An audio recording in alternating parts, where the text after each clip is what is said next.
EV SUVകളുടെ ഇടയിലേക്ക് തൻ്റെ വ്യക്തമായ കരുത്ത് കാണിക്കുവാൻ ഹാരിയർ EV പുറത്തുവിട്ടിരിക്കുകയാണ് ടാറ്റ മോട്ടേഴ്സ്.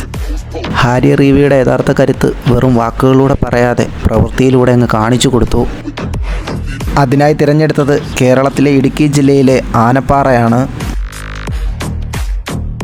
ഇത്രയും കഠിനമായ ഈ ഉയരത്തിലേക്ക് വാഹനം ഓടിച്ചു കയറ്റിയത് 2024 RFE ഓവറാൾ ചാമ്പ്യനും മലയാളിയുമായ ഡോക്ടർ മുഹമ്മദ് ഫഹദാണ്. ഈ വാഹനത്തിൻ്റെ ഓഫ് റോഡിംഗ് ഫീച്ചേഴ്സായ transparent mode, rock roll mode,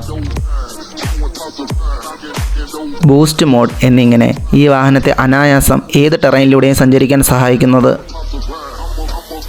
ഏത് വെല്ലുവിളികളെ നേരിടുന്ന ഒരു യോദ്ധാവായാണ് ടാറ്റ ഹാരിയർ EV ജനങ്ങളിലേക്ക് ടാറ്റ അവതരിപ്പിച്ചത്.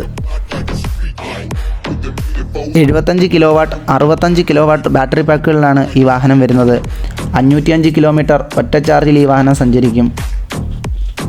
പോരാത്തതിന് ലൈഫ് ടൈം ബാറ്ററി വാറണ്ടിയും. സെയിൽസിന് ശേഷമുള്ള സർവീസിങ്ങിൽ കൂടി ടാറ്റ ശ്രദ്ധ കേന്ദ്രീകരിച്ചാൽ നിലവിലുള്ളതിനേക്കാൾ കൂടുതൽ ജനസ്വീകാര്യത ടാറ്റ മോട്ടോഴ്സ് നേടുന്നതാണ്.